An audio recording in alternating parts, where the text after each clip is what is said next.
हम मीनू झा प्रणाम करे छी सब मिथिलावासी के। आई हम एकटा भगवती गीत गाबि रहल छी। आई से नवरात्रि शुरू भ गेल। सबके जय माता दी, नवरात्रि का हार्दिक शुभकामना। गीत नीक लागत त अहाँ सब अपने लाइक शेयर क देबे और जे बाकी छी हुनका से निवेदन चैनल के सब्सक्राइब क देबे। और ए गीत के रचनाकार MM झा जी छथि। धन्यवाद।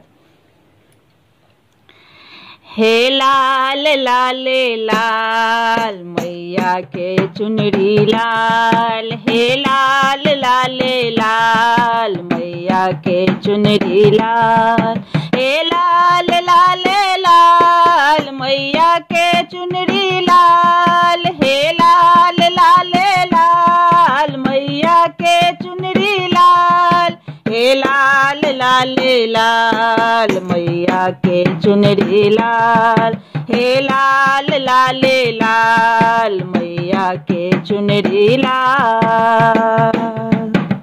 बसहा चढ़ल शिव जी एला रूप हुनक विकराल, संगे गौरा मैया एली कार्तिक गणपति लाल। बसहा चढ़ल शिव जी एला रूप हुनक विकराल, संगे गौरा मैया एली कार्तिक गणपति लाल।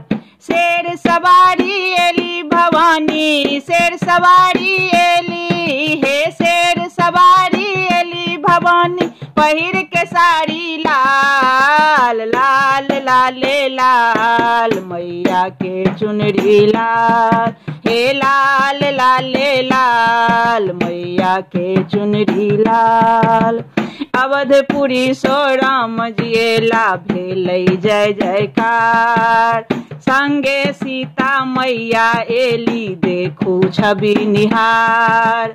अवधपुरी सो राम जिएला भेलै जय जयकार, संगे सीता मैया एली देखू छवि निहार। शेर सवारी एली भवानी, शेर सवारी एली, हे शेर सवारी एली भवानी, हाथ में चूड़ी लाल, लाल लाले लाल मैया के चुनरी लाल, हे लाल लाले लाल मैया के चुनरी लाल।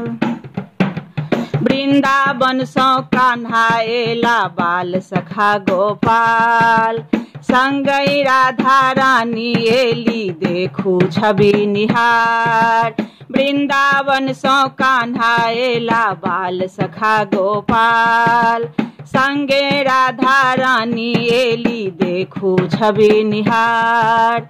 शेर सवारी एली भवानी, शेर सवारी एली, हे शेर सवारी एली भवानी, चम चम टिकुली लाल, लाल लाले लाल मैया के चुनरी लाल, हे लाल लाले लाल मैया के चुनरी लाल, हे लाल लाले